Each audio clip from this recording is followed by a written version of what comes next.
അടുത്തതായി അവതരണത്തിനായി വിഷയവിദഗ്ധനായ ശ്രീ ജെ രഘുവിനെ ക്ഷണിച്ചുകൊള്ളുന്നു.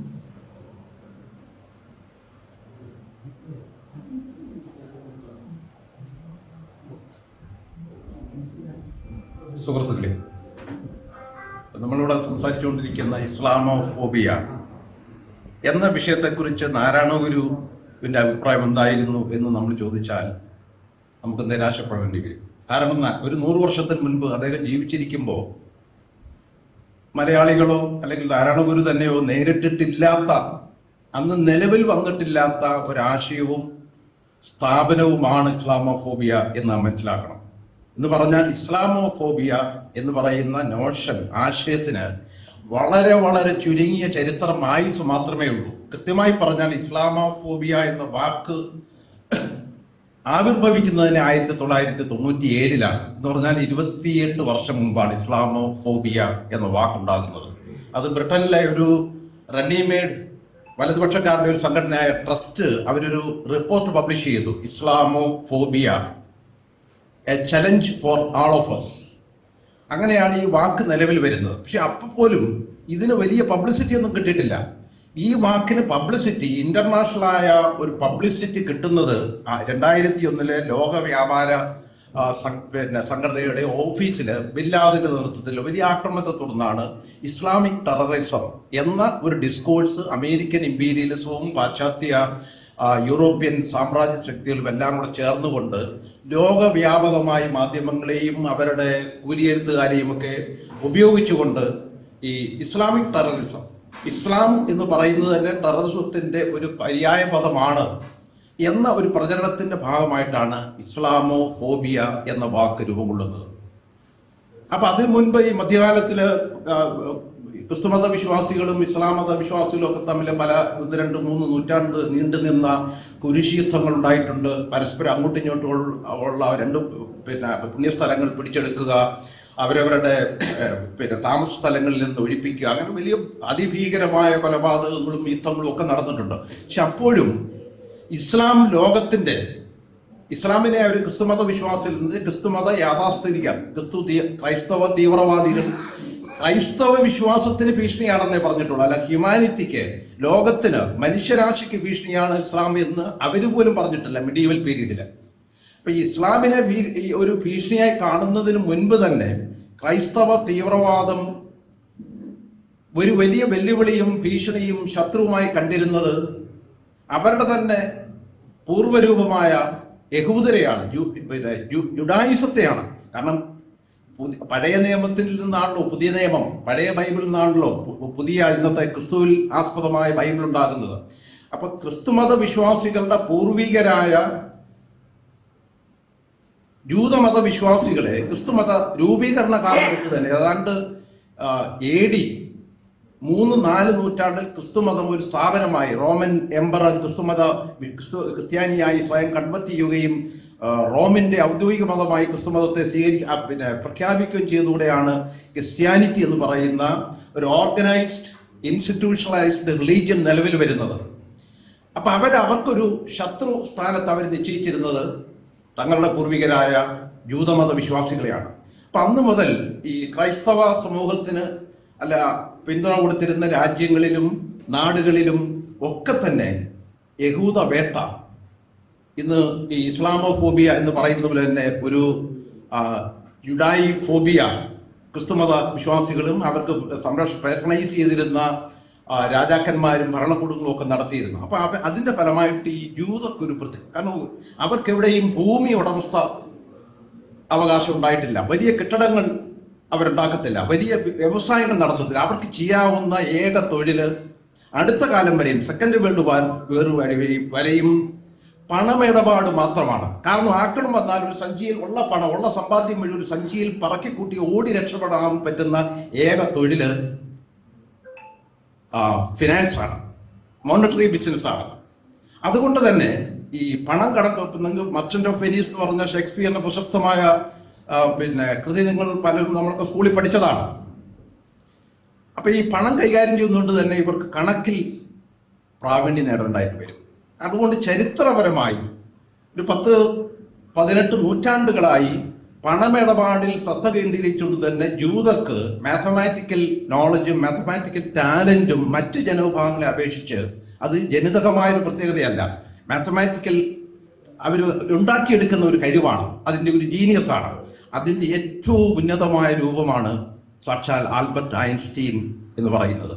കാരണം ലോകം കണ്ടിട്ടുള്ള അടുത്ത കാലം വരെയും ലോകത്തിലെ സയൻസിലെ ഏറ്റവും വലിയ ജീനിയസ് കുറച്ചു കാലം മുമ്പ് വരെ ന്യൂട്ടൺ ആയിരുന്നു. ഇപ്പൊ ശാസ്ത്ര ലോകം തന്നെ പറയുന്നത് എല്ലാ കാലത്തെയും genius of all times Albert Einstein ആണ്. ന്യൂട്ടനേക്കാൾ എത്രയോ വലിയ ജീനിയസ് ആണ്. കാരണം ന്യൂട്ടൺ കുറെ നിയമങ്ങളാണ് ഉണ്ടാക്കിയത്. ആൽബർട്ട് ഐൻസ്റ്റീൻ എന്ന് പറയുന്ന പരിപൂർണമായ ഫുൾ ഫ്ലെഡ്ജഡ് ആയിട്ടുള്ള ഒരു ഫിസിക്കൽ തിയറിയാണ് ഉണ്ടാക്കിയത്. അതുകൊണ്ടാണ് ഇന്ന് ആൽബർട്ട് ഐൻസ്റ്റൈനെ ശാസ്ത്ര ചരിത്രത്തിൽ മാത്രമല്ല എല്ലാ വിജ്ഞാന മേഖലകളുടെയും ചരിത്രത്തിലെ ജീനിയസിൽ എടുത്തു കഴിഞ്ഞാൽ അവർക്കൊപ്പം എത്രയോ മുകളിൽ നിൽക്കുന്ന ജീനിയസായി സയന്റിഫിക് വേൾഡ് അംഗീകരിച്ചിരിക്കുന്നത്. അപ്പൊ ഇങ്ങനെയുള്ള ആളുകൾ, അതുപോലെ തന്നെ ലോകത്തിൽ നമ്മൾക്കിപ്പോൾ ഈ മൊത്തം നോബൽ സമ്മാനം ലഭിച്ചിട്ടുള്ള ആളുകളുടെ കണക്കെടുത്തു കഴിഞ്ഞാൽ ലോക ജനസംഖ്യയിൽ 1% പോലും ഇല്ലാത്ത ജൂതരാണ് 40% നോബൽ ലോറിയേറ്റുകളും നോബൽ പുരസ്കാര ജേതാക്കളും. ഒരു 0.5% പോലും ഇല്ല ലോക ജനസംഖ്യയിൽ.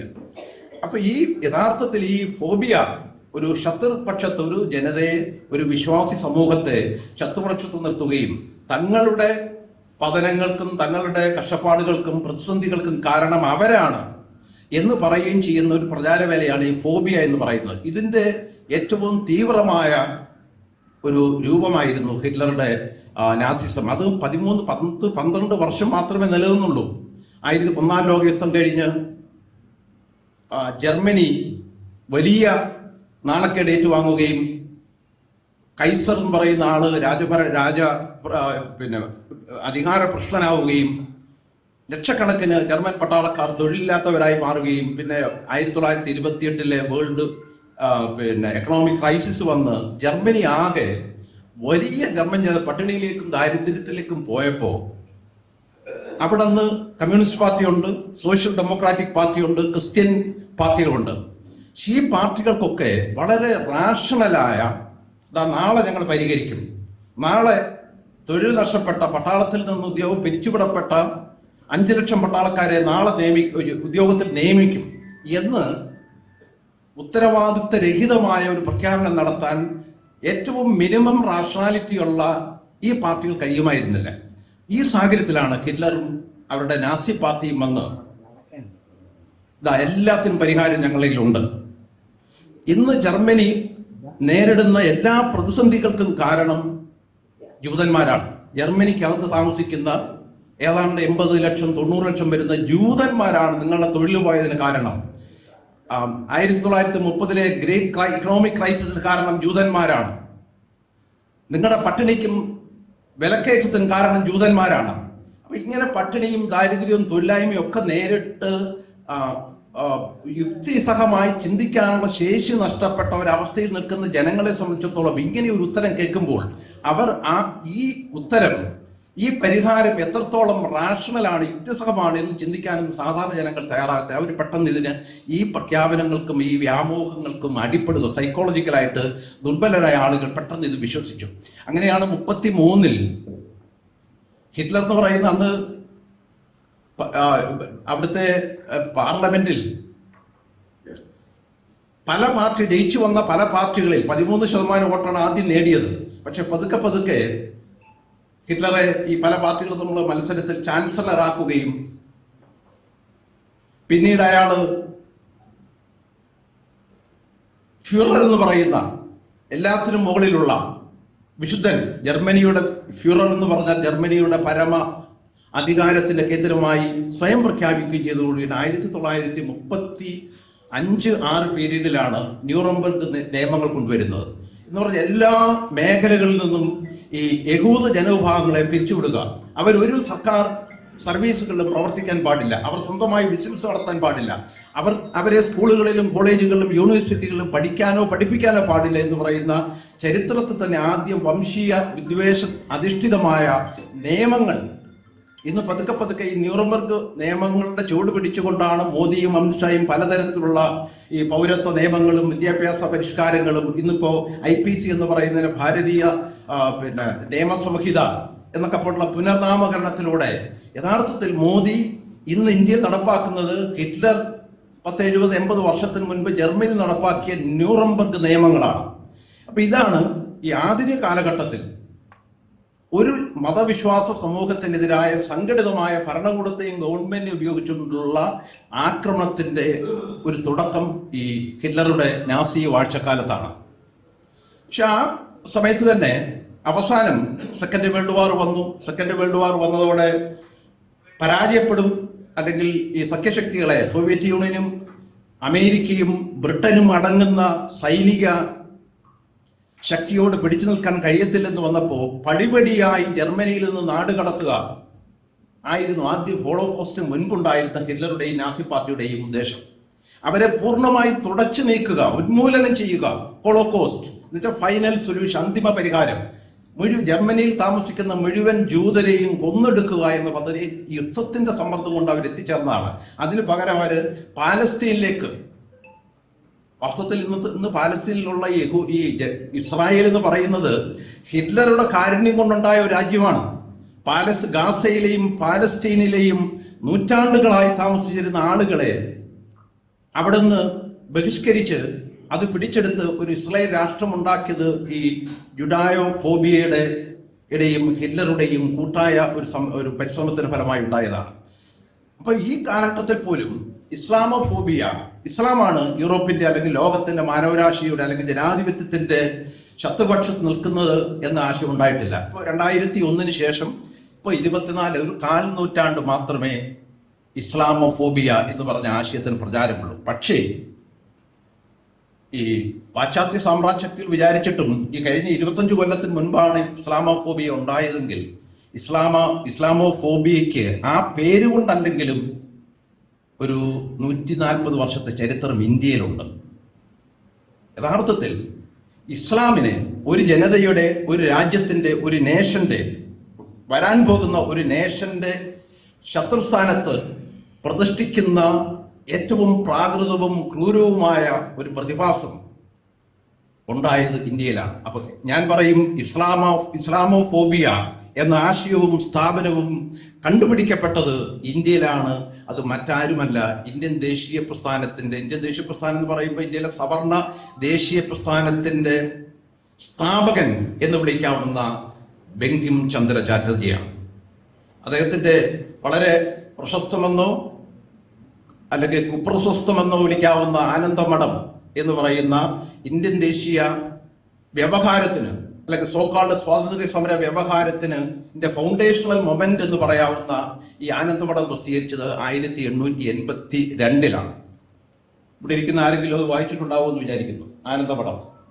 ഇപ്പൊ ഈ ആനന്ദമഠം 1882 യഥാർത്ഥത്തിൽ ഇന്ത്യയിൽ എവിടെയും ഇസ്ലാമിക ഭരണമോ ഇസ്ലാമിക രാഷ്ട്രീയ ആധിപത്യമോ ഇല്ല.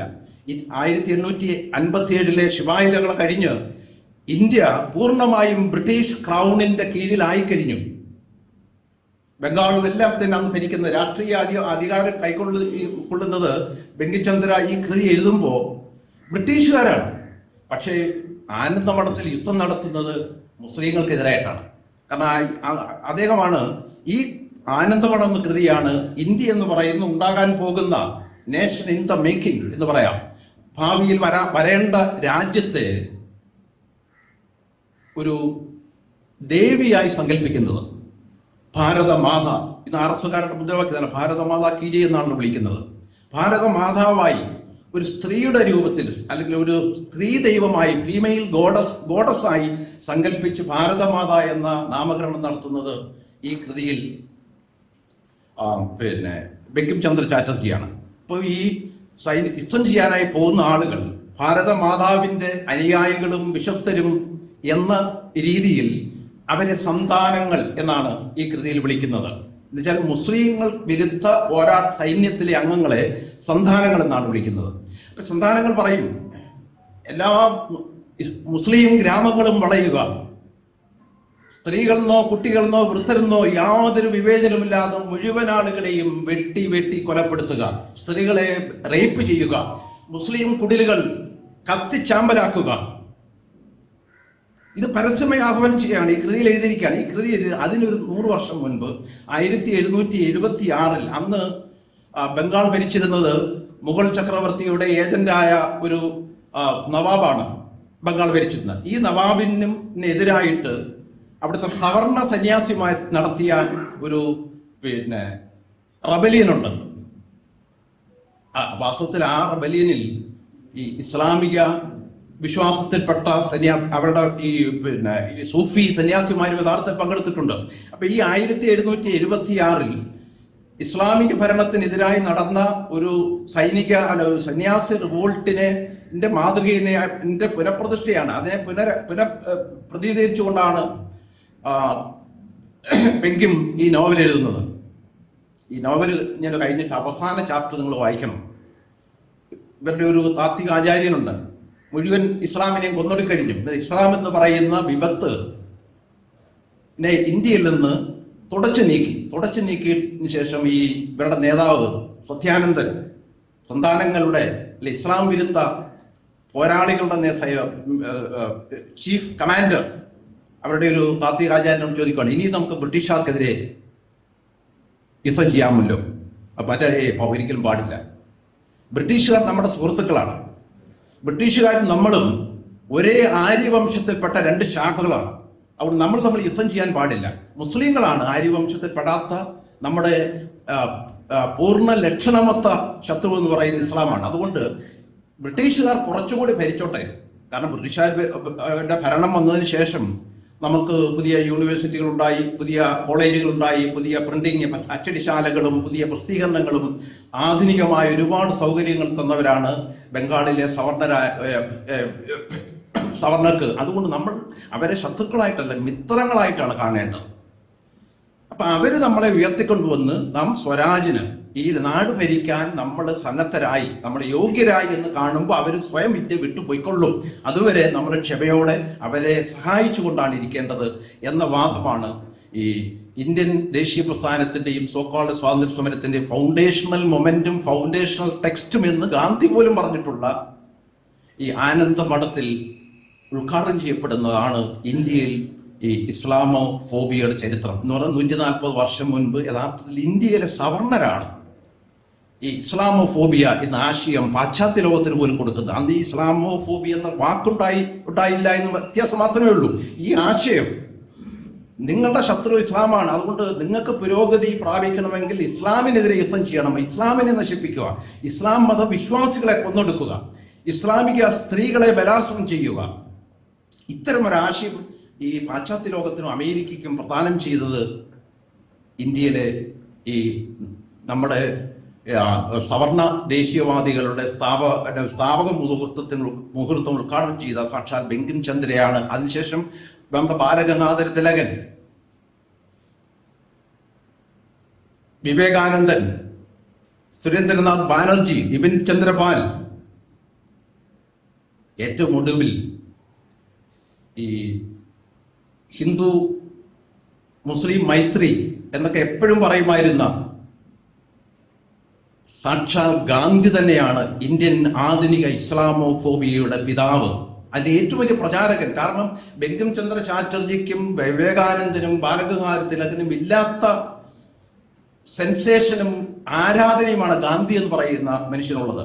കാരണം ഒരുപക്ഷെ അംബേദ്കറേക്കാൾ കൂടുതൽ ദളിതർ മനസ്സിൽ ആരാധിക്കുന്ന ഒരു വിശുദ്ധന്റെ, ഒരു ഹിന്ദു സെയിന്റിന്റെ ഒരു ഇമേജാണ് ഗാന്ധി ജീവിച്ചിരുന്നപ്പോഴും ഇന്നും വളരെയധികം ഇന്ത്യക്കാരുടെ മനസ്സിലുള്ളത്. അപ്പൊ ഗാന്ധിയുടെ വായിൽ നിന്ന് വരുന്നതൊക്കെ തന്നെ വലിയ അമൃതവർഷിണികളാണ്, വിശുദ്ധ വചനങ്ങളാണ് എന്ന ഒരു ധാരണ ഗാന്ധിക്ക് ക്രിയേറ്റ് ചെയ്യാൻ കഴിഞ്ഞിട്ടുണ്ട്. അങ്ങനെ ക്രിയേറ്റ് ചെയ്യാൻ കഴിഞ്ഞത് വലിയ ഒരു കാപഢ്യത്തിലൂടെയാണ്. കാരണം ഇപ്പൊ നിങ്ങൾ അംബേദ്കറേയും നെഹ്റുവും ഒരു ഗ്രാമത്തിൽ പോകുന്നു, അത് ജനങ്ങളെ അഭിസംബോധന ചെയ്യുമ്പോൾ ദളിതരായ ആളുകൾ പോലും തങ്ങളിൽ ഒരുവനായി ഗാന്ധിയെ കാണും. കാരണം ഗാന്ധി മേൽവസ്ത്രം മുഴുവൻ അങ്ങ് എടുത്തു മാറ്റി, വളരെ പാവങ്ങൾ ധരിക്കുന്ന ചെരുപ്പിട്ട് ഒരു വടി പിടിച്ചു.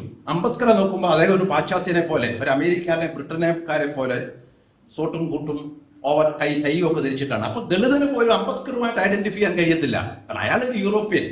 അവർ നെഹ്റുവിന്റെ അവസ്ഥ അതായിരുന്നു. നെഹ്റുവിനോട് സാധാരണക്കാർക്ക് നെഹ്റു നമ്മൾ ഒരുവനാണ് എന്ന് മനസ്സിൽ തോന്നുകയാണ്. പക്ഷെ ഗാന്ധി ഇന്ത്യയിലെ സാധാരണ ആളുകൾ, പട്ടിണി പാവങ്ങളെല്ലാം തന്നെ നമ്മളെപ്പോലെ ദരിദ്ര നാരായണൻ, നമ്മളെപ്പോലെ ഈ വളരെ ഈ മിതവസ്ത്രധാരി. ഇത് ഗാന്ധിയുടെ വലിയ സ്ട്രാറ്റജിയാണ്. ജനങ്ങളെ കയ്യിലെടുക്കാൻ വേണ്ടി, ജനങ്ങളുടെ മനസ്സിനെ കീഴടക്കാൻ വേണ്ടി ഗാന്ധി ഉപയോഗിച്ച ഇതാണ്. അപ്പൊ അത് തന്നെ അതിനെപ്പറ്റി ഗവേഷണം നടത്തിയിട്ടുള്ള പലരും പറയുന്നത് ഗാന്ധിയുടെ വെള്ള വസ്ത്രം ഈ ഗുജറാത്തി വേഷത്തില് നിങ്ങൾ കണ്ടോ, ചെറിയ കറുത്ത പാട് പോലും കണ്ടിട്ടുണ്ടോ? അതല്ല ഇന്ന് പലരും ചോദിച്ചു. കാരണം അന്ന് വിദേശത്തു നിന്ന് ഇറക്കുമതി ചെയ്യുന്ന ഏറ്റവും വില കൂടിയ തുണികളാണ് അദ്ദേഹം അന്ന് ഉപയോഗിച്ചിരുന്നത്. ഒരു ദിവസം 10-15 തവണ ഈ വേഷം മാറുമായിരുന്നു. അദ്ദേഹത്തിന്റെ കണ്ണട, അദ്ദേഹം ധരിച്ചിരുന്ന ചെരുപ്പ്, ഇതൊക്കെ തന്നെ അന്ന് ലോകത്തിലെ ഏറ്റവും വില കൂടിയ ലക്ഷങ്ങൾ വിലയുള്ള കണ്ണടയും, കണ്ടാൽ തോന്നും വളരെ ദരിദ്രമായ പാവം പിടിച്ച കണ്ണടയാണ്, പാവം പിടിച്ച ചെരുപ്പാണ്. അതുപോലെ അദ്ദേഹം ഉപയോഗിച്ചിരുന്ന മഷി കുത്തിയിട്ട് എഴുതുന്ന പേനയാണ്. ആ പേനകളൊക്കെ സൂക്ഷിച്ചിട്ടുണ്ട്. അന്ന് ഇറ്റലിയിൽ നിന്നും ജർമ്മനിയിൽ നിന്നും ഫ്രാൻസിൽ നിന്നും ഇറക്കുമതി ചെയ്തിരുന്ന അന്ന് തന്നെ ലക്ഷക്കണക്കിന് രൂപ വിലയുള്ള പേനയാണ്. അതുകൊണ്ടാണ് ഒരിക്കൽ സരോജിനി നായിഡു പറഞ്ഞത് ഗാന്ധിയുടെ ഈ ലളിത ജീവിതം എന്ന് പറയുന്നത് ഭയങ്കര കോസ്റ്റ്ലിയാണ്, എക്സ്പെൻഡിച്ചറാണ്. കാരണം ഗാന്ധിക്ക് സഞ്ചരിക്കണമെങ്കിൽ ഒരു ബോഗി മുഴുവൻ ബുക്ക് ചെയ്യണം. ഗാന്ധിയുടെ അനുയായികൾ കുറെ ആടുകൾ കൊണ്ടുപോകും, കുറെ പാത്രങ്ങൾ, അങ്ങനെ ഒരു ബോഗി മുഴുവൻ ടിക്കറ്റ് എടുക്കുന്നതിനേക്കാൾ എത്രയോ ലാഭമാണ് എയർ കണ്ടീഷനിൽ ഒരു സീറ്റ് ബുക്ക് ചെയ്യുന്നത്. ഇന്ന് സരോജിനി നായിഡു പോലും പറഞ്ഞത് കോൺഗ്രസിന് ഭാരമാണ് ഗാന്ധിയുടെ ലാളിത്യം എന്ന് പറയുന്നത്. അപ്പം നമ്മളുടെ മനസ്സിലുള്ളത് ഗാന്ധി ഈ ഖിലാഫത്ത് പ്രസ്ഥാനത്തിലൊക്കെ തന്നെ ഉണ്ടായ ഒരു ഇമേജ്, ഒരു ഫാൾസ് ഇമേജ് എന്ന് പറയുന്നത് ഗാന്ധി ഒരു എല്ലാ നാരായണ ഗുരുവിനെ പോലെ എല്ലാ മതങ്ങളെയും തുല്യമായി കണ്ടിരുന്ന, ഇസ്ലാം മതത്തെയും ഹിന്ദു മതത്തെയും ഒരുപോലെ കണ്ടിരുന്ന ഒരു സമാധാനവാദിയായ, അഹിംസയിൽ വിശ്വസിച്ചിരുന്ന ഒരു മനുഷ്യനാണെന്ന ധാരണ നാം തിരുത്തണം. അപ്പൊ ഈ ബങ്കിംചന്ദ്ര ചാറ്റർജിയുടെ ആനന്ദപാഠത്തിന്റെ പ്രചാരത്തിന് ശേഷം, കാരണം എല്ലാ ബാലകാലത്തിലും ഗാന്ധിയും നെഹ്റുവും എല്ലാം തന്നെ എപ്പോഴും ഉദ്ധരിക്കുന്ന ഒരു കൃതിയായിരുന്നു. അതിനകത്ത് 1930 വരെയും കോൺഗ്രസിന്റെ ദേശീയ സമ്മേളനങ്ങളിൽ ചൊല്ലിയിരുന്ന ദേശീയ ഗാനം എന്ന് പറയുന്നത് വന്ദേ മാതരമാണ്. ഈ വന്ദേ മാതരം എന്ന് പറയുന്നത് അത് ബംഗാളിനെയാണ് ദേശമായി കണ്ടിരുന്നത്. അത് മുസ്ലിം വിരുദ്ധമായിരുന്നു ആണ്. പിന്നീട് മുസ്ലിം സംഘടനകളും ഈ കോൺഗ്രസിൽ തന്നെയുള്ള മൗലാന അബ്ദുൽ കലാം ആസാദിനെ പോലെ ആളുകൾ ഇതിൽ പ്രതിഷേധിച്ചപ്പോഴാണ് അത് ഇന്ത്യയെ മുഴുവൻ ഉൾക്കൊള്ളുന്നതല്ല, ഇന്ത്യയിലെ മുഴുവൻ ജനങ്ങളെയും തുല്യമായി കാണുന്ന ഒരു പാട്ടല്ല എന്ന് പറഞ്ഞിട്ടാണ് ടാഗോറിനെ കൊണ്ട് ജനഗണമന എഴുതിക്കുക. അത് പിന്നീട് 47 ശേഷം ഇന്ത്യയുടെ ഔദ്യോഗിക ദേശീയ ഗാനമായി അംഗീകരിക്കപ്പെടുകയും ചെയ്തത്. പക്ഷെ ഇന്നും RSSന്റെ ശാഖകളിൽ ചെല്ലുന്നത് ഈ വന്ദേമാതരമാണ്. കാരണം പലതവണ വന്ദേമാതരം മനസ്സിലേക്ക് കടത്തി ചെല്ലുന്ന ഒരാൾ അയാളുടെ കയ്യിൽ കത്തി വെച്ച് കൊടുത്താൽ നേരെ മുസ്ലിമിനെതിരായിട്ടായിരിക്കും അയാൾ പോകുന്നത്. കാരണം ഈ വന്ദേമാതരത്തിന്റെ പ്രഭാവമാണ് മുസ്ലിമിനെ ശത്രുവായി കാണുക, മുസ്ലിമിനെ കൊല്ലുക, അതാണ് നിന്റെ അസ്തിത്വം, നിന്റെ ഐഡന്റിറ്റി എന്ന് ഒരു പാട്ടിന്റെ ശക്തി അതാണ്. നമ്മളിപ്പോൾ വേടന്റെ പാട്ട് ഉണ്ടാക്കുന്ന ഒരു പ്രകമ്പനം ഉണ്ടല്ലോ, അതുപോലെയാണ് വന്ദേമാതരം വളരെ വൈകാരികമായി, വളരെ മെലോഡിയസ് ആയി ചൊല്ലിക്കഴിഞ്ഞാൽ ആ ചൊല്ലുന്ന ആൾ യഥാർത്ഥത്തിൽ ഒരു മുസ്ലിം വിരുദ്ധ മതഭ്രാന്തനായി, ഒരു സവർണ മതഭ്രാന്തനായി മാറുകയായിരിക്കും ഫലം. അപ്പൊ ഇവിടെ നമ്മൾ മനസ്സിലാക്കേണ്ടത് ഇസ്ലാമോഫോബി എന്ന് പറയുന്ന ഇന്ന് ലോകത്തിന് വിപത്തായി മാറിയിരിക്കുന്ന, ഇന്ത്യയിലെ മുസ്ലിങ്ങൾക്ക് വലിയ ഭീഷണിയായി മാറിയിരിക്കുന്ന ആശയത്തിന്റെയും സ്ഥാപനത്തിന്റെയും ഉത്ഭവം എന്ന് പറയുന്നത് ഇന്ത്യയാണ്, ബംഗാളാണ്, ഇന്ത്യയിലെ സവർണർ നേതൃത്വം നൽകിയ ദേശീയ പ്രസ്ഥാനമാണ് എന്ന കാര്യം വിസ്മരിച്ചുകൊണ്ട് ഇസ്ലാമോഫോബിയെ കുറിച്ച് നാം സംസാരിക്കരുത്. ഇവിടെ ഈ നാരായണ ഗുരു, നേരത്തെ പല ആളുകളും നാരായണ ഗുരുവിന്റെ മതദർശനത്തിന്റെ അടിസ്ഥാനത്തിൽ അദ്ദേഹം ഇസ്ലാമോഫോബിയ, നമുക്ക് അങ്ങനെ വേണമെങ്കിൽ ആലോചിക്കാം, നാരായണ ഗുരു ഇസ്ലാമോഫോബിയെ കുറിച്ച് എന്തെങ്കിലും പറഞ്ഞിട്ടുണ്ടോ എന്നുള്ളതല്ല. ഇന്ന് നാരായണ ഗുരു ജീവിച്ചിരുന്നുവെങ്കിൽ ഇസ്ലാമോഫോബിയ, തനിക്ക് ചുറ്റും പ്രചരിക്കുന്ന ഇസ്ലാമോഫോബിക്കായ ആശയങ്ങളോട് എങ്ങനെ പ്രതികരിക്കുമായിരുന്നു എന്ന് വേണമെങ്കിൽ നമുക്ക് ചിന്തിക്കാവുന്നതാണ്. കാരണം ഈ ഹിസ്റ്ററിയിൽ കൗണ്ടർ ഫാക്ച്വൽ എന്ന് പറയുന്ന ഒരു ടെക്നിക്കുണ്ട്. ഇങ്ങനെ ആയിരുന്നെങ്കിൽ, അല്ലെങ്കിൽ ഇന്ത്യയിൽ ബ്രിട്ടീഷുകാർ വന്നില്ലായിരുന്നുവെങ്കിൽ, അങ്ങനെ ഒരു ചോദ്യം സഹോദരൻ അയ്യപ്പനും ഫൂലെയും അംബേദ്കറും നാരായണ ഗുരു പരോക്ഷമായി ചോദിച്ചിട്ടുണ്ട്. ഫൂലെ പറഞ്ഞത് ബ്രിട്ടീഷുകാർ ഇന്ത്യയിൽ വന്നില്ലായിരുന്നുവെങ്കിൽ, ബ്രിട്ടീഷുകാർ ഇന്ത്യ കീഴടക്കി അവരുടെ ബ്രിട്ടീഷ് ഭരണം സ്ഥാപിച്ചില്ലായിരുന്നുവെങ്കിൽ ഇന്ത്യയില് അവർണരുടെ ജീവിതം പരമ ദുസ്സഹമായി പോയേനെ. സഹോദരൻ ഇപ്പം പറഞ്ഞിട്ടുണ്ട്. നാരായണ ഗുരു വേറൊരർത്ഥത്തിൽ പറഞ്ഞു, 1-ാം ലോക യുദ്ധത്തിൽ ബ്രിട്ടീഷുകാർ ജയത്തിന് വേണ്ടി പ്രാർത്ഥിക്കണം എന്ന് പറഞ്ഞപ്പോൾ അതിന്റെ യുക്തി മനസ്സിലാക്കാതെ പോയ ഒരു ശിഷ്യൻ അദ്ദേഹത്തോട് എന്തുകൊണ്ടാണ് അങ്ങ് അങ്ങനെ പറയുന്നത് ചോദിച്ചപ്പോൾ, ബ്രിട്ടീഷുകാരാണ് നമുക്ക് സന്യാസം തന്നത്. ഈ ഹിന്ദുക്കൾ എന്നാണത്, ഹിന്ദുക്കൾ അപ്പോഴ ഈഴവരെ ഉൾപ്പെടാത്ത ഒരു ഹിന്ദുവിനെ പറ്റിയാണ്. ഈ ഹിന്ദുക്കൾ സ്മൃതി നോക്കി ഭരിക്കുന്നവരാണല്ലോ. അവരുടെ സ്മൃതി നിയമങ്ങൾ അനുസരിച്ചിട്ടുണ്ടെങ്കിൽ ഒരു അയിത്വജാതിക്കാരനായ എനിക്ക് സന്യസിക്കാൻ സ്വാതന്ത്ര്യം ഉണ്ടാകത്തില്ല. അത് ശൂദ്രനായ ശംഭൂകനുണ്ടായതിന്റെ ഗതി എനിക്ക് വരുമായിരുന്നു എന്നൊക്കെ ആയിരിക്കും തുടർന്ന് സംഭാഷണം നീട്ടിയിരുന്നെങ്കിൽ നാരായണ ഗുരു പറയുമായിരുന്നത്. പക്ഷെ ബ്രിട്ടീഷുകാർ വന്നതോടെ അവർ കുറഞ്ഞപക്ഷം ഈ റൂൾ ഓഫ് ലോ, നിയമവാഴ്ച തത്വത്തിലെങ്കിലും, എല്ലാ പ്രയോഗത്തിൽ അങ്ങനെ ആയിക്കൊള്ളണമെന്നില്ല, എപ്പോഴും അങ്ങനെ ആയിക്കൊള്ളണമെന്നില്ല. അവർ പല സ്ഥലങ്ങളിലും സവർണരെ സഹായിച്ചിട്ടുണ്ട്. പക്ഷെ അവരുടെ ബ്രിട്ടനിലുണ്ടായ എല്ലാ നിയമ, രാഷ്ട്രീയ, പാർലമെന്ററി പരിഷ്കാരങ്ങളും അതേപടി ഇന്ത്യയിൽ നടപ്പാക്കിക്കൊണ്ടിരുന്നു. അങ്ങനെ റൂൾ ഓഫ് ലോ ഉണ്ടാക്കി. ഇന്ത്യയിലെ പല സ്ഥലങ്ങളിലും ഹൈക്കോടതികളും സുപ്രീം കോടതിയും ഉണ്ടാക്കി. ആധുനിക ഗതാഗത സംവിധാനങ്ങൾ, ട്രെയിൻ ഇതുപോലുള്ള സംവിധാനങ്ങൾ ഉണ്ടാക്കി. അപ്പോൾ ട്രെയിനിൽ കയറണമെങ്കിൽ നിങ്ങളുടെ ജാതി ചോദിക്കത്തില്ല. ഇവിടുന്ന് തിരുവനന്തപുരത്ത് നിന്ന് കൊല്ലം വരെ പോകുന്ന അവർ നിശ്ചയിച്ചിട്ടുള്ള ടിക്കറ്റ് എടുത്താൽ മാത്രം മതി. പക്ഷേ ബ്രാഹ്മണന്റെ സവർണന്റെ ട്രെയിൻ ആണെങ്കിൽ ജാതി ചോദിക്കും. ഇന്ന ജാതിക്കാർക്ക് മാത്രമേ ട്രെയിനിൽ കയറാവൂ എന്ന് നിയമം ഉണ്ടാകും. ബ്രിട്ടീഷുകാർ സ്ഥാപിച്ച സ്കൂളുകളിൽ ജാതി ചോദിക്കത്തില്ലായിരുന്നു. അവിടെ 1ാം ക്ലാസ് ചേർത്ത് കഴിഞ്ഞാൽ 4ാം ക്ലാസ് കഴിഞ്ഞാൽ ഏതൊരു വിദ്യാർത്ഥിക്കും അവർ നിശ്ചയിച്ച മാർക്കുണ്ടെങ്കിൽ 5ാം ക്ലാസ്സിൽ ചേരാം. പക്ഷേ കേരളത്തിൽ പല സ്ഥലങ്ങളിലും സ്കൂളിൻ്റെ പ്രിൻസിപ്പൽ ഹെഡ്മാസ്റ്റർമാരും ഈ വിദ്യാഭ്യാസ വകുപ്പിലെ താഴേക്കിടയിലുള്ള ഉദ്യോഗങ്ങളും വഹിച്ചിരുന്നത് നായന്മാരായതുകൊണ്ട് ബ്രിട്ടീഷുകാരുടെ നിയമത്തെ അവരൊരിടത്തും നടപ്പാക്കാതെ അട്ടിമറിക്കുകയാണ് ചെയ്തത്. അതുകൊണ്ടാണ് അയ്യങ്കാളിയുടെ കാര്യം നമുക്കറിയാമല്ലോ. അയ്യങ്കാളി പഞ്ചമിയെ സ്കൂളിൽ നിന്ന് ബഹിഷ്കരിക്കുകയും പുറത്താക്കുകയും അഡ്മിഷൻ കൊടുക്കാതിരിക്കുകയും അദ്ദേഹം സ്ഥാപിച്ച സ്കൂൾ കത്തിക്കുകയും ഒക്കെ ചെയ്തത്. അംബേദ്കർ ഇതിനെക്കുറിച്ച് പറഞ്ഞിട്ടുണ്ട്. അംബേദ്കറുടെ അച്ഛൻ, അതിൻ്റെ അപ്പൂപ്പൻ ഇവരൊക്കെ തന്നെ ബ്രിട്ടീഷ് പട്ടാളത്തിൽ ജോലി ചെയ്തിരുന്ന ഉയർന്ന പദവികൾ വഹിച്ചിരുന്ന ആളുകളാണ്. ഇതൊക്കെ പറഞ്ഞിട്ട് ഞങ്ങൾ പട്ടാളക്കാരായിരുന്നു എൻ്റെ അച്ഛൻ എന്ന് പറഞ്ഞിട്ട് അംബേദ്കറുടെ അച്ഛൻ സ്കൂളിൽ കൊണ്ടുപോയി ഒരുപാട് വാദപ്രതിവാദത്തിന് ശേഷമാണ് അംബേദ്കറെ സ്കൂളിൽ ചേർത്തത്. മറ്റു 3 കുട്ടികളെയും ചേർത്തു. അപ്പോൾ ഹെഡ്മാസ്റ്റർ ഒരു വ്യവസ്ഥ വെച്ചു. സവർണ കുട്ടികൾ ഇരിക്കുന്ന ക്ലാസ്സിൽ അവർക്കൊപ്പം ഇരിക്കാൻ ഞങ്ങൾ അനുവദിക്കില്ല, വേറൊരു മുറിയിലാണ് ഇരിക്കുന്നത്. അപ്പം അംബേദ്കർ അതിനെപ്പറ്റി പറയുകയാണ്, ഞങ്ങൾ ദൂരെ ഇരുന്ന് ഈ സാറ് പഠിപ്പിക്കുന്ന കേൾക്കും, എന്തെങ്കിലും സംശയം ഉണ്ടെങ്കിൽ ചോദിക്കാൻ പറ്റത്തില്ല. ഞാൻ ഇടയ്ക്ക് ഇറങ്ങി ഈ സവർണ കുട്ടികൾ കാണാതെ സാറിൻ്റെ മുഖത്തേക്ക് നോക്കും. അപ്പം എന്നെ എന്തെങ്കിലും പിടിച്ച് മനസ്സിലായോടാ എന്ന് ചോദിക്കും എന്ന് വിചാരിച്ചിട്ട്, എന്തെങ്കിലും സംശയമുണ്ടോ എന്ന് ചോദിക്കുമെന്ന് വിചാരിച്ച് ഞാൻ ഇടയ്ക്ക് ചെന്ന് ഇങ്ങനെ തുളിച്ച് നോക്കും. എന്നെ കണ്ട ഭാവം നടിക്കുകയില്ല. അംബേദ്കർ സ്വയമേവ ജീനിയസ് ആയതുകൊണ്ട് അംബേദ്കർ മാത്രമാണ് ആ 4 പേരിൽ ജയിച്ചത്. ബാക്കി 4 പേരും അവിടെ 4ാം ക്ലാസ് ആയപ്പോഴത്തേക്കും പഠിത്തം അവസാനിച്ച് സാധാരണ തൊഴിലാളിയുടെ ജീവിതം ജീവിക്കേണ്ടി വന്നു. അതിന് അംബേദ്കർക്ക് ചില രാജാക്കന്മാരുടെയൊക്കെ സഹായത്തോട് ഉൽപ്പതിഷ്ണുക്കളായ ചില നാട്ടു രാജാക്കന്മാരുടെ സഹായമുള്ളതുകൊണ്ട് അദ്ദേഹം വിദേശത്ത് പോയി പഠിക്കുകയും അന്ന് ഇന്ത്യയിൽ ഒരു സവർണനും നേടാൻ കഴിയാത്ത ഉന്നതമായ ബിരുദങ്ങൾ നേടി ലോകം അംഗീകരിക്കുന്ന, അല്ലെങ്കിൽ ഇന്ത്യയിലെ തന്നെ 20ാം നൂറ്റാണ്ടിൽ ഏറ്റവും വലിയ തിങ്കറും ഇന്റലക്ച്വലുമായി മാറിയത് അംബേദ്കറാണ്. നെഹ്റു അല്ല, ഗാന്ധി അല്ല, ബാലഗംഗാധര തിലക് അല്ല എന്ന് നമുക്കറിയാം. പക്ഷേ ഈ അംബേദ്കറെ അദ്ദേഹം തന്നെ പ്രൊട്ടസ്റ്റ് ചെയ്തിട്ടുണ്ട്. ഒരു ഭരണഘടനാ ശില്പി എന്നാണ് നമ്മളെ ക്ലാസ്സിൽ പഠിപ്പിക്കുന്നത്. എന്നിട്ട് അദ്ദേഹത്തിന് പ്രതിമകളിൽ കയ്യിൽ ഒരു പുസ്തകവും വെച്ചു കൊടുത്തു. അപ്പം അംബേദ്കർ പറഞ്ഞു, അവർ എന്നോട് ഭരണഘടന ഉണ്ടാക്കാൻ പറഞ്ഞതുകൊണ്ടാണ് ഞാൻ ഭരണഘടന ഉണ്ടാക്കിയത്. ഞാനിവിടുത്തെ അധസ്ഥിത ജനകോടികളുടെ വിമോചനത്തിനും സ്വാതന്ത്ര്യത്തിനും വേണ്ടിയാണ് ജീവിതകാലം മുഴുവൻ പടപൊരുതിയതും എഴുതിയതും ചിന്തിച്ചതുമല്ല. പക്ഷെ അംബേദ്കർ ഈ ജാതി വ്യവസ്ഥയെ തകർക്കാനാണ് അംബേദ്കർ ശ്രമിച്ചത്. അതാണ് അംബേദ്കറുടെ സംഭാവന എന്ന് പറയുന്നത് സവർണർക്ക് അസ്വസ്ഥ ഉണ്ടാക്കുന്നതാണ്.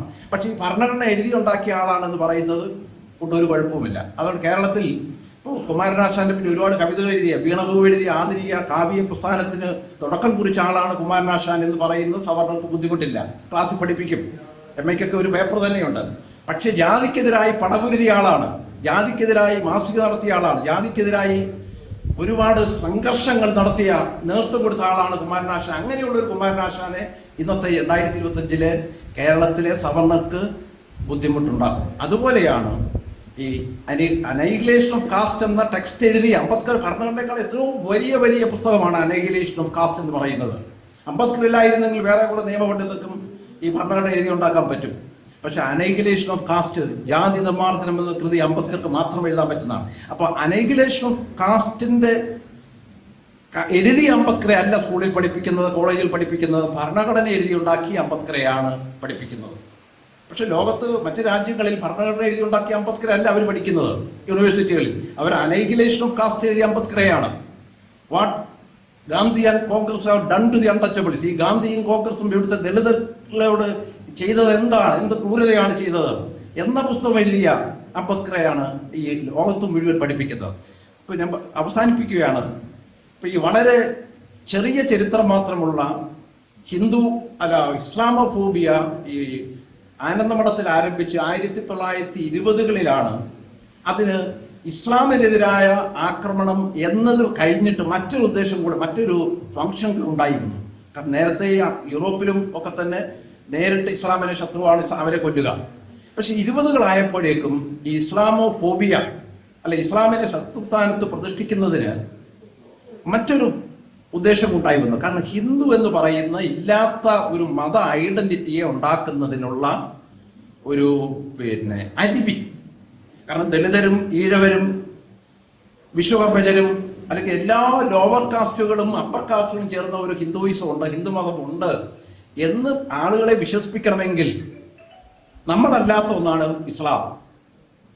അപ്പൊ ഇന്ത്യയിലെ ഇസ്ലാമോഫോബിയക്ക് 2 ഫംഗ്ഷനാണ് ഉള്ളത്. ഒന്ന് നേരിട്ടുള്ള ഇസ്ലാം വിരുദ്ധതാണ്. അതിനേക്കാൾ പ്രധാന ഫംഗ്ഷൻ എന്ന് പറയുന്നത് ദളിതരെയും ഈഴവരെയും എല്ലാ ലോവർ കാസ്റ്റുകളെയും വ്യാമോഹത്തിൽപ്പെടുത്തുക. അങ്ങനെ ഹിന്ദു എന്ന് പറയുന്നത്, ഞാൻ കുറെ സുഹൃത്തുക്കളായിട്ട് ചേർന്ന് 3-4 വർഷം മുമ്പ് ഒരു ഇംഗ്ലീഷിലൊരു പ്രബന്ധം പ്രസിദ്ധീകരിച്ച ഹിന്ദു ഹോക്സ്, ഹിന്ദു എന്ന തട്ടിപ്പെന്നാണ് ഞങ്ങൾ അതിനെ വിശേഷിപ്പിക്കുന്നത്. ഇല്ലാത്ത സാധനമാണ്. അപ്പൊ ഒരു ഈഴവൻ അല്ലെങ്കിൽ ഒരു ദളിതൻ ഐ എം എ ഹിന്ദു, ഞാനൊരു ഹിന്ദുവാണെന്ന് പറയുന്നതിൻ്റെ അർത്ഥം അയാളുടെ യഥാർത്ഥ സ്വത്വബോധമായ ഈഴവ ബോധത്തെ, ദളിത് ബോധത്തെ നിരാകരിച്ചുകൊണ്ട് ഐ എം എ റേസിസ്റ്റ്, ഞാനൊരു വംശീയവാദിയാണ്. അങ്ങനെ പരസ്യമായി പറയാൻ പറ്റാത്തത് കൊണ്ടാണ് Shashi Tharoor why I am a Hindu, ഞാൻ എന്തുകൊണ്ട് ഹിന്ദുവായി, ഞാൻ എന്തുകൊണ്ട് സവർണ വംശീയവാദിയായി ആകുന്നു എന്ന് പറഞ്ഞാൽ ജയിലിൽ പോകും. യൂറോപ്പിൽ രാജ്യങ്ങൾ അയാൾക്ക് വിസ കൊടുക്കത്തില്ല. അപ്പോൾ ഈ ശശി തരൂരിന്റെ സവർണ വംശീയവാദത്തിൽ നിന്നുണ്ടായ ഒരു ടെക്സ്റ്റാണ് why I am a Hindu.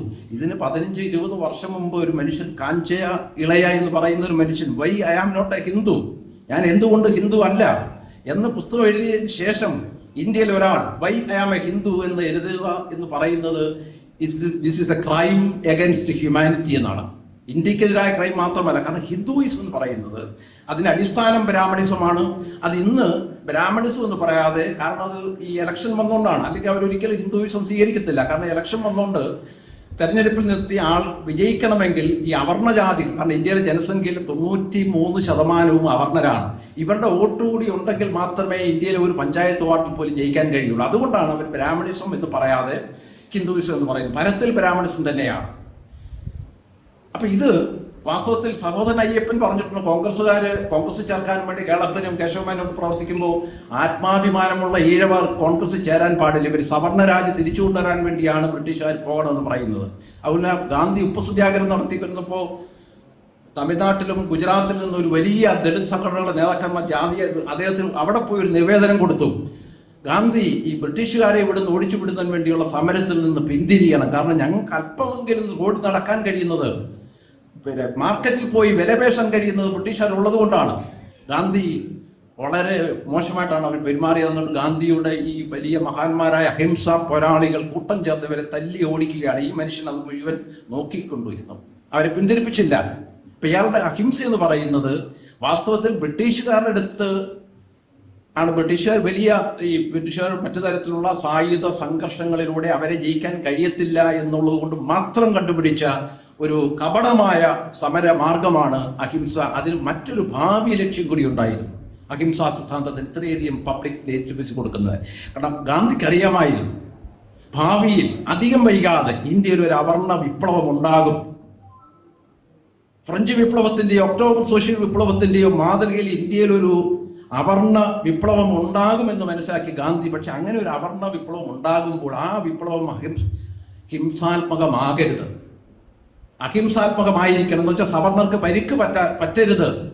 അതുകൊണ്ടാണ് ഈ നോൺ വയലൻസ് എന്ന് പറയുന്ന ഈ ആശയത്തിനെ ഇത്രമാത്രം വലിയ ജനപ്രീതി, വല്ലാത്ത വൈകാരികമായ ഒരു സ്വീകാര്യക്ഷമത ഉണ്ടാക്കിയെടുക്കാൻ ഗാന്ധി പരിശ്രമിച്ചത് എന്നുള്ള യാഥാർത്ഥ്യവും നമ്മൾ വിസ്മരിക്കരുത്. അതുകൊണ്ട് ഈ ഇസ്ലാമോഫോബിയ എന്ന് പറയുന്നത് ഇന്ത്യയിൽ ഇന്നത്തെ കാലത്ത് ഈ ഇന്നലെയും മിനിഞ്ഞാന്നും എൻ്റെ അടുത്ത് ബിജു പറയുകയാണ്, ഇത് സകല ദളിതരും ഇസ്ലാമോഫോബിക്കുകളാണ്. കാരണം ഇന്ന് ഈ ഹിന്ദു എന്ന് നിലനിൽക്കുന്നത് തന്നെ ഇസ്ലാമോഫോബിയ ഉള്ളത് കൊണ്ടാണ്. കാരണം കഴിഞ്ഞ നമുക്കറിയാം 100 വർഷത്തെ ഈ ഇന്ത്യയിൽ തന്നെ 5 മിനിറ്റ് കൊണ്ട് നിർത്താം. ഈ സമതിനറിയാമായിരിക്കും, ഈ കഴിഞ്ഞ 100 വർഷത്തെ കമ്മ്യൂണൽ റൈറ്റ് ഹിന്ദു മുസ്ലിം ലഹള എന്നാണല്ലോ പറയുന്നത്. വാസ്തവത്തിൽ ഹിന്ദു മുസ്ലിം ലഹളയല്ല, കാരണം ഹിന്ദു അല്ല, സവർണരും അവർ മുസ്ലിങ്ങളും തമ്മിലുള്ള ലഹളയാണ്. അതിനെയാണ് നമ്മുടെ പത്രങ്ങൾ തെറ്റായിട്ട് ഹിന്ദു മുസ്ലിം ലഹള എന്ന് പറയുന്നത്. ഈ ഹിന്ദു മുസ്ലിം ലഹളയുടെ ചരിത്രം പഠിച്ചിട്ടുള്ള ഗവേഷകർ പറയുന്നത്, ഇന്ത്യയിൽ ഇന്നേ വരെ ഒരു അഷ്റഫ് മുസ്ലിം പോലും ഈ ഹിന്ദു മുസ്ലിം ലഹളകളിൽ കൊല്ലപ്പെട്ടിട്ടില്ല. പാവം പിടിച്ച താഴ്ന്ന ജാതികളിൽ നിന്ന് കൺവെർട്ട് ചെയ്ത ദളിത് ശൂദ്ര മുസ്ലിങ്ങളാണ് കൊല്ലപ്പെടുന്നത്. അതിന് കാരണം നമുക്കറിയാം, 2000 ഗുജറാത്തി കടക്കുമ്പോൾ ഈ ഓട്ടോറിക്ഷ തൊഴിലാളികളും തുകൽ ഫാക്ടറി തൊഴിലാളികളും ആയ പാവപ്പെട്ട മുസ്ലിങ്ങളൊക്കെ താമസിക്കുന്നത് മിക്കവാറും ഇന്നത്തെ ഉത്തരേന്ത്യയിലെ ഗെറ്റോകളിലാണ്. അംബേദ്കർ ദളിതരെ പറ്റി പറഞ്ഞ പോലെ ഗ്രാമങ്ങൾക്ക് പുറത്തുള്ള ഗാന്ധിയുടെ ഈ ഗ്രാമസ്വരാജിനെ പറ്റി അംബേദ്കർ പറഞ്ഞതാണ്, നിങ്ങളുടെ ഗ്രാമം സവർണന്റെ ഗ്രാമമാണ്, ഗ്രാമത്തിന് പുറത്തുള്ള ചെറ്റകൾ, കുടിലുകൾ, ചേരികളിലാണ് ഞങ്ങൾ താമസിച്ചിരുന്നത്. അതുപോലെ ഇന്ത്യൻ നഗരങ്ങളിലെ ചേരികളിലാണ് മുസ്ലിങ്ങൾ, ദരിദ്രരായ കൂലിത്തൊഴിലാളികളായ മുസ്ലിങ്ങൾ താമസിക്കുന്നത്. അതുകൊണ്ട് മുസ്ലിങ്ങളെ ആക്രമിക്കാനും കൊല്ലാനുമുള്ള എളുപ്പമാർഗം ഒരു മുസ്ലിം ഗെറ്റോയിൽ കടത്തി എന്ന് അവരുടെ കുടിലുകൾ തീവെക്കുക, അവരെ കൊന്നെടുക്കുക. ഒരു 10, 100, 1000 പേരെ ഒന്നിച്ച് ആക്രമിക്കാൻ എളുപ്പമാണ് മുസ്ലിം ഗെറ്റോകളിൽ പോയി കഴിഞ്ഞാൽ. പക്ഷേ ഈ അഷ്റഫ് മുസ്ലിങ്ങളെ ട്രാക്ക് ചെയ്യാൻ പാടാണ്. കാരണം ഈ അഷ്റഫ് മുസ്ലിങ്ങൾ ഇന്ത്യയിലെ ഏത് വലിയ നഗരത്തിൽ പോയാലും ഈ സവർണർ താമസിക്കുന്ന വലിയ ആഡംബര കോളനികളാണ് അഷ്റഫ് മുസ്ലിങ്ങൾ താമസിക്കുന്നത്. അപ്പോൾ ഏതാണ് അഷ്റഫ് മുസ്ലിം എന്നോ അവന്റെ വീട് ഏതാണെന്നോ ട്രേസ് ചെയ്യാൻ പറ്റത്തില്ല. കാരണം അവിടെ ആക്രമിച്ചാൽ ചിലപ്പോൾ സവർണർക്കും ബ്രാഹ്മണർക്കും പരിക്ക് പറ്റും, അല്ല ബ്രാഹ്മണരുടെ വീടുകളും തീയിൽ പെട്ടുപോകും. അതുകൊണ്ടാണ് ഇന്ത്യയിൽ ഒരു അഷ്റഫ് മുസ്ലിമും കൊല്ലപ്പെടാതെ പോയത് കഴിഞ്ഞ 100 വർഷത്തെ ഈ വർഗീയതകളുടെ ചരിത്രത്തിൽ. അപ്പൊ ഇവിടെ നമ്മളൊരു പിന്നെ പ്രോവർബ് ഉണ്ടല്ലോ, പണത്തിന് മീതെ പരുന്തും പറക്കില്ല എന്ന് പറഞ്ഞു. പക്ഷെ ഈ തത്വത്തിൽ വിശ്വാസികളുടെ സമത്വം പ്രഖ്യാപിച്ചിട്ടുള്ള എല്ലാ മതങ്ങളും ഇന്ത്യയിൽ വന്നപ്പോഴത്തേക്കിന് അത് മതത്തിന് മീതെ അല്ല ജാതിക്ക് മീതെ പരുന്തും മതവും പറക്കാതെ പോയി. കാരണം ഈ ഇവിടെ വന്നു കഴിഞ്ഞാൽ ഇസ്ലാമും ക്രിസ്ത്യാനിയും ജൂതായുസും ഒക്കെ തന്നെ ജാതി വിഭജനങ്ങളുള്ള മതമായി മാറിയിട്ടുണ്ട്. ഇപ്പോൾ ബീഹാറിലെ പള്ളികളിൽ ഈ അഷ്റഫ് മുസ്ലിങ്ങൾക്ക് നിസ്കരിക്കാവുന്ന ഒരു നിരയുണ്ട്. തുകൽ അവിടെ അവർ വരുന്ന വലിയ കോട്ടും സൂട്ടും ഇട്ട് ബെൻസ് കാറിലായിരിക്കും അഷ്റഫ് മുസ്ലിങ്ങൾ വരുന്നത്. പക്ഷെ തുകൽ ഫാക്ടറിയിൽ നിന്നോ ഓട്ടോറിക്ഷ ഓടിച്ചിട്ടോ വിയർത്ത് കുളിച്ച് നാറ്റത്തോടുകൂടി വരുന്ന പാവം പിടിച്ച മുസ്ലിങ്ങൾക്ക് ഈ അഷ്റഫ് മുസ്ലിങ്ങൾക്ക് മണമേൽക്കാത്ത ദൂരത്തിരുന്ന് വേണം അവർ നിസ്കരിക്കേണ്ടത്. കേരളത്തിൽ അത് നടക്കത്തില്ല, അത് വേറെ കാര്യം. പക്ഷെ ഇന്ത്യയിലെ മിക്കവാറും സംസ്ഥാനങ്ങളിൽ ഇതാണ് സ്ഥിതി. ഒറ്റ കാര്യം കൂടെ പറഞ്ഞുകൊണ്ട് ഞാൻ നിർത്തുകയാണ്. ഇസ്ലാമോഫോബിയയെ പറ്റി പറയുന്ന ആളുകൾ ഇന്ത്യയുടെ ശത്രു ഇസ്ലാമാണെന്ന് പറയുന്നത് മനസ്സിലാക്കേണ്ട ഒരു കാര്യം. കാരണം 700-800 വർഷമാണ് മുസ്ലിങ്ങൾ പ്രത്യേകിച്ച് ഉത്തരേന്ത്യ ഭരിച്ചത്. നമുക്കറിയാം, ഈ ഇസ്ലാം ഉണ്ടായ രാജ്യങ്ങളിൽ സൗദി അറേബ്യയിൽ ഉണ്ടായിട്ട് 10, 15 വർഷം 20 വർഷം 5 വർഷം കൊണ്ടാണ് മറ്റു പല രാജ്യങ്ങളും ഇറാഖും ഈജിപ്തും ആഫ്രിക്കയും ഒക്കെ തന്നെ ഇസ്ലാമിക രാജ്യങ്ങളായി മാറി. 1 നൂറ്റാണ്ട് പോലും എടുക്കേണ്ടി വന്നിട്ടില്ല. പക്ഷെ എന്തുകൊണ്ട് 800 വർഷം മുസ്ലിങ്ങൾ ഭരിച്ചിട്ട് ഇന്ത്യ ഒരു ഇസ്ലാമിക രാജ്യമായി മാറിയില്ല? ലോകത്ത് ഏറ്റവും കൂടുതൽ ജനങ്ങളുള്ള, ഏറ്റവും കൂടുതൽ ഇസ്ലാം മത വിശ്വാസികളുള്ള രാജ്യമായി ഇന്ത്യയെ മാറ്റാൻ പറ്റുമായിരുന്നില്ലേ? 8 നൂറ്റാണ്ടാണ് ഭരിച്ചത്. മുഹമ്മദിനും അദ്ദേഹത്തിന്റെ പിൻഗാമികൾക്കും 1-2 വർഷം മതി ഇറാഖിനെയും മറ്റ് പല രാജ്യങ്ങളെയും ഇസ്ലാമിക രാജ്യമാക്കി മാറ്റാൻ അവരെടുത്തിട്ടുള്ളൂ. പക്ഷെ 800 വർഷം ഭരിച്ചിട്ടും ഇന്ത്യ എന്തുകൊണ്ട് ഇസ്ലാം മതമായില്ല എന്നതിന് ഉത്തരം, ഇന്ത്യയിലേക്ക് വന്ന ഇസ്ലാമിക ഭരണാധികാരികളുടെ ലക്ഷ്യം ഈ അറേബ്യയിലെ ഇസ്ലാമിക ഭരണാധികാരികളെ പോലെ ഇസ്ലാമിക മതവൽക്കരണമായിരുന്നില്ല. അവരാഡംബരമാണ്. കാരണം അറേബ്യയിൽ നിന്നുള്ള മുസ്ലിം ഭരണാധികാരികളല്ല ഇന്ത്യയിൽ വന്നത്, അഫ്ഗാനിസ്ഥാനിൽ നിന്നും ഈ നമ്മുടെ ജംഗിഷ് ഖാന്റെ നാട്ടിൽ നിന്നൊക്കെയുള്ള ആളുകളാണ് വന്നത്. അവർക്ക് ആഡംബരവും പണവും ആയിരുന്നു അവിടെ ലക്ഷ്യം. അതിനവർ സ്വീകരിച്ചത് ഇവിടുത്തെ ബ്രാഹ്മണരും ക്ഷത്രിയരുമായി സഖ്യമുണ്ടാക്കി. കാരണം എല്ലാ ഇസ്ലാമിക ഭരണാധികാരികളുടെയും മന്ത്രിമാരെല്ലാം ബ്രാഹ്മണരും സൈനിക തലവന്മാരെല്ലാം ക്ഷത്രിയരുമായിരുന്നു. അന്നും വിവാഹ ബന്ധങ്ങളുണ്ട്.